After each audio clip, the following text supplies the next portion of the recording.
రాజకీయ విశ్లేషకులు పాపిరెడ్డి గారు ఆయన కూడా మనకి అందుబాటులో ఉన్నారు. సో వారందరికీ కూడా నమస్కారం. అండ్ డాక్టర్ శివలాల్ గారు కూడా మనకి అందుబాటులోకి వచ్చారు. వారికి కూడా ప్రత్యేకంగా నమస్కారం. లేదు ప్రధానంగా చూద్దాం. శివలాల్ గారు నమస్తే.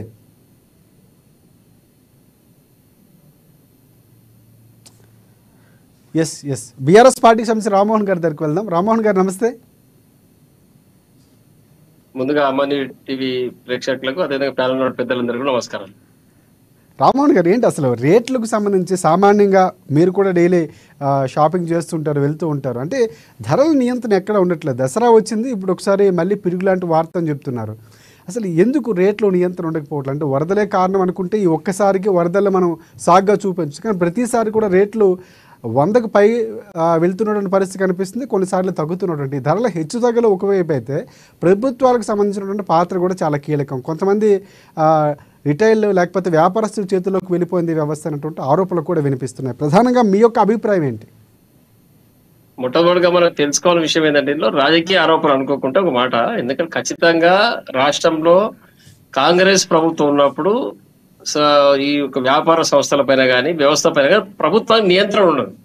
ఆ నియంత్రణ లేకపోవడం వల్ల వ్యాపారస్తులు అనధికారికంగా బిల్లులు లేకుండా వ్యాపారం చేయడం, బ్లాక్ మార్కెటింగ్ చేయడం, దాంతో పాటు జీరో దందా చేయడం, ఇవన్నీ కూడా కాంగ్రెస్ జమానాలో వాళ్ళు మ్యాండేటరీ. వాళ్ళ యొక్క ప్రభుత్వం కాంగ్రెస్ ప్రభుత్వం వస్తే ఎవరికి బెనిఫిట్ అవుతుందంటే అక్రమార్కులకు, నల్లధనం సంపాదించే వారికి, స్మగ్లింగ్ చేసే వారికి, అవినీతి దందాలు చేసే వారికి, ఇతర రాష్ట్రాల నుంచి జిఎస్టీ ఎగ్గొట్టి పక్క రాష్ట్రం తీసుకొచ్చి అమ్మేవారికి, వీళ్ళందరికీ కూడా కాంగ్రెస్ పార్టీ జమానాలో బ్రహ్మాండ న్యాయం జరుగుతుంది. దానిపైన ఎవరు నడ్డు విరుస్తారంటే ప్రజలు నడ్డు విరుస్తారు వీళ్ళు. ఎందుకంటే నియంత్రణ ఉండదు.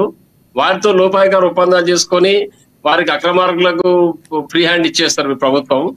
ఏమి చేసినా మార్కెటింగ్, బ్లాక్ మార్కెట్ చేసినా ఏమన్నారు, స్మగ్లింగ్ చేసినా ఏమన్నారు, జీరో దందా చేసినా ఏమన్నారు. ఆ నియంత్రణ లేకపోవడం వల్ల మార్కెట్ కి సంబంధించి ఎవరైతే బడాబాబులు ఉంటారో వాళ్ళు మార్కెట్ గుప్పిలో పెట్టుకొని ఈ యొక్క రేట్లను అప్ డౌన్ చేస్తూ ఉంటారు. అది గడిచిన మనం గణాంకాలు తీస్తే ఏ ప్రభుత్వం ఉన్నప్పుడు ఎట్లా ఉంది రేట్ అనేది మనకు బయటపడిపోతున్న విషయం, అందరికి తెలిసిన విషయం.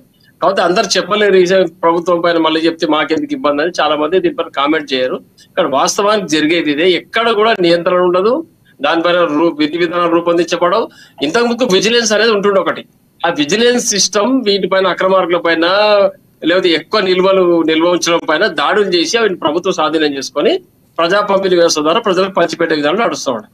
ఇప్పుడు ఈ మార్కెట్ పై నియంత్రణ ఉండకపోవడం, ఎవరైతే హోల్సేల్ వ్యాపారస్తున్నారో వారిపై నియంత్రణ లేకపోవడం వల్ల మార్కెట్ లో అధికారులు సరైన పద్ధతిలో వాళ్ళ పర్యవేక్షణ లేకపోవడం వల్ల ఈ ధరలు కూడా యథావిధంగా పెరుగుతూ ఉన్నాయి. వాళ్ళందరూ కూడా మొత్తం స్టాక్ అంతా ఒక దగ్గర పెట్టేసి మార్కెట్ లో స్టాక్ ను లేకుండా కృత్రిమ దాన్ని క్రియేట్ చేస్తారు వీళ్ళు. లోటును క్రియేట్ చేసి ఆ కృత్రిమ లోటు ద్వారా సరుకు లేదని చెప్పించి ఉన్నదానికి డిమాండ్ పెంచి 10 రూపాయల వస్తువుని 20 రూపాయలు అమ్ముతారు. దీన్ని నియంత్రించేది ఎవరంటే ప్రభుత్వ యంత్రాంగం, విజిలెన్స్, ఎన్ఫోర్స్మెంట్. వీళ్ళు ఈ అక్రమార్కుల పైన పెద్ద పెద్ద గోదాములలో ఏం సరుకు నిల్వ ఇచ్చినారు, వీళ్ళు ఎందుకు బ్లాక్ మార్కెటింగ్ చేస్తున్నారు, లేకపోతే రేట్ను హైక్ చేస్తున్నారని గమనించి ఆ ప్రభుత్వ అధికారులు చర్య తీసుకునే అంశం ఇంతకుముందు నడుస్తుండే. కాంగ్రెస్ జమానాలు అవన్నీ ఉండవు. కేవలం అధికారం ఎట్లా కాపాడుకోవాలనే అంశం పైన వాళ్ళు పనిచేస్తుంటారు. కాబట్టి మార్కెట్ ఎటువైనా వాళ్ళకి సంబంధం లేదు, ప్రజలు ఎట్లా ఇబ్బంది పడే వాళ్ళకి సంబంధం లేదు, ధరలు ఆకాశాన్ని అంటే వాళ్ళకి సంబంధం లేదు. ఈ నియంత్రణ లేకపోవడం వల్ల